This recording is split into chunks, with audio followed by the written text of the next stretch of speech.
¿Qué relación tienen los sueños con nuestro día a día? ¿Qué pasa en nuestro cerebro mientras dormimos? ¿Soñando despierto? ¿Algún trastorno relacionado con el sueño? Comenzamos.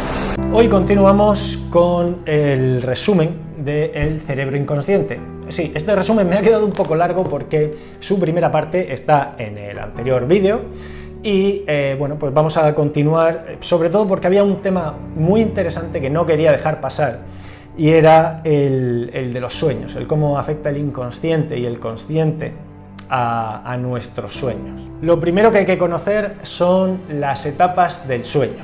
Tenemos una que es completamente despierto, que es cuando dices voy a dormir y cierra los ojos, y luego entramos en la etapa N1. En esa etapa es cuando tú crees que estás despierto, pero el resto de la sala te está escuchando roncar. Y aquí en esta etapa es donde se suelen tener esos impulsos de que notas como que caes en un abismo y te despiertas de pronto, ¿no? La siguiente etapa es la N2. Y en esta etapa pues tus sentidos han quedado ya totalmente casi disminuidos, de manera que para poder despertarte de aquí hace falta unos estímulos bastante fuertes, estímulos exteriores bastante fuertes. En la etapa N3 nuestros músculos y los ojos están totalmente paralizados. Si nos despiertan en este momento, vamos a tener una sensación de confusión que va a tardar un buen rato en irse. ¿Recuerdas esa siesta que te echaste? Ya sabes en qué etapa te despertaste. Y entonces entramos en la fase REM, que es la más interesante de todas porque es donde soñamos, donde se producen los sueños. Y aunque la musculatura sigue totalmente dormida, inmovilizada, sí que es cierto que la actividad cerebral se podría calificar de consciente. Durante el sueño pasamos de fase en fase hasta que llegamos a la fase REM. ¿Y qué pasa cuando se termina la fase REM? Que volvemos a la fase N2 o N3, en ocasiones a la N1, pero es más raro, normalmente a la N2 y N3, y volvemos a pasar a la fase REM. Cuando termina, vuelve otra vez el ciclo. Más o menos en la noche pueden pasar entre 4 y 5 ciclos de sueño, ¿vale? Sí que es cierto que la fase N2 y N3 cada vez se hacen más cortas en el tiempo conforme se va acercando el amanecer, ¿no? De manera que por eso muchas veces cuando nos despertamos en fase REM y podemos recordar los sueños, pero estos sueños suelen quedarse en la memoria a corto plazo. Por eso, si alguna vez quieres recordarlo, lo más fácil es que tengas un cuaderno de sueños en la mesita y apuntes todo lo que sueñas. Y cuando te despiertas con esa tranquilidad y decir, ¡guau! He tenido un sueño reparador. ¿Por qué lo has tenido? Pues porque han pasado mínimo 4 ciclos de REM. Y hablamos de reloj biológico cuando nuestro cuerpo interpreta el día y la noche como el momento de despertar o de ir a dormir. De hecho, cuando es de noche, nuestro cerebro secreta una hormona que se llama melatonina, que es la que se encarga de inducirnos al sueño. Y cuando se acerca la madrugada o se acerca el amanecer, nuestro cerebro secreta una sustancia que es la orexina, que es la que se encarga de inducirnos al despertar. Y tenemos un sistema llamado ARAS que se encarga de... en realidad es como una especie de botón entre encendido y apagado del cerebro.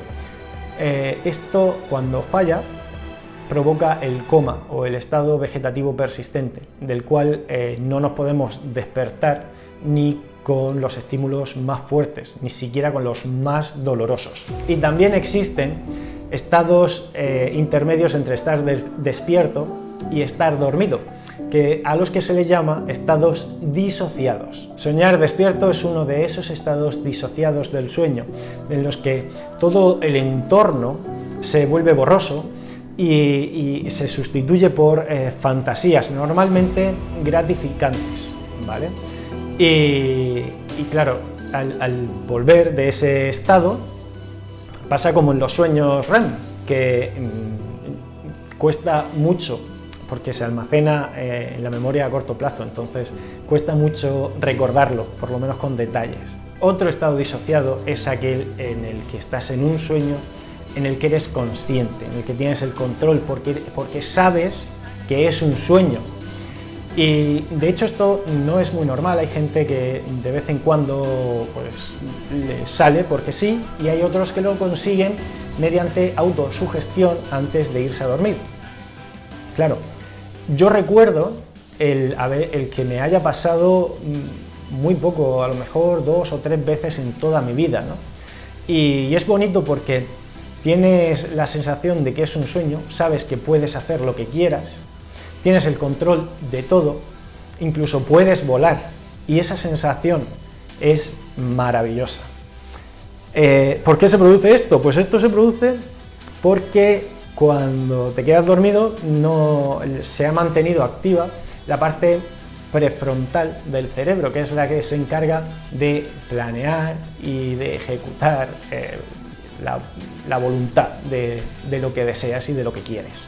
La parálisis del sueño es otro de los estados disociados que lo que produce es que durante el sueño te quedas sin la capacidad de mover ni un solo músculo, pero eres consciente. Y eso provoca una gran sensación de angustia, incluso de asfixia, porque tienes la sensación de que no puedes respirar.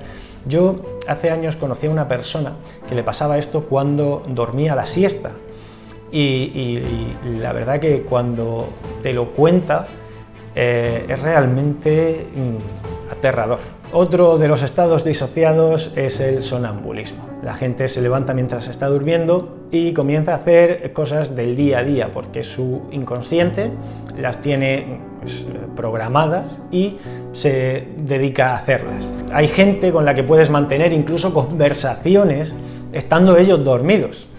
Y bueno, luego hay gente que no puede, que apenas puede murmurar algo, incluso gente que se levanta y se queda a los pies de la cama sentado. Y al contrario de lo que mucha gente dice y mucha gente piensa, es recomendable despertarlos de su estado. Al no tener todas las capacidades físicas despiertas, pueden tropezar o pueden caerse, pueden hacerse daño. Pero eso sí, a la hora de despertarlos hay que ser muy suaves porque puede tener algún tipo de conducta agresiva, por lo tanto pues hay que hacerlo con mucha suavidad. Esta conducta disociada se produce por una especie de fallo en el cierre de lo que es los automatismos de nuestro cerebro. Entonces por eso el que se despierta se pone a hacer tareas comunes. Y luego tenemos otra de las conductas disociadas, como puede ser el trastorno conductual asociado al sueño REM. ¿Qué es esto? Pues bien, es muy parecido al sonambulismo, pero los actos que se tienen fuera son acordes a la ensoñación. El problema de esto es que suelen ser sueños violentos, por lo que al final se traduce en patadas y golpes y gritos a la persona con la que compartes la cama. Es que aunque no está 100% confirmado, se ha visto cierta vinculación entre los pacientes que tienen este tipo de disociación con desarrollar la enfermedad de Parkinson. No es en el 100% de los pacientes, pero sí que se ha visto cierta relación. Y ya para terminar el resumen del libro El cerebro inconsciente, nos queda hablar de otro estado disociado, como es la narcolepsia y la catalepsia. La narcolepsia es la dificultad de mantenerse despierto y la catalepsia es como una especie de desconexión de la musculatura, con lo cual puede producir una caída en seco de la persona que la sufre. Normalmente esto va asociado a emociones como la risa, el llanto, el enfado, pero es que además, mientras están despiertos, pueden tener alucinaciones visuales y olfativas, incluso de tacto, porque todo su sistema está alterado. se considera que es por la capacidad de poder mantenerse despiertos, ¿vale? Porque por las noches los pacientes que sufren tanto la narcolepsia como la catalepsia duermen perfectamente. Y con esto hemos terminado el vídeo de hoy y el resumen del libro El cerebro inconsciente. El siguiente va a ser sobre las neuronas espejo, un tema que me parece súper apasionante.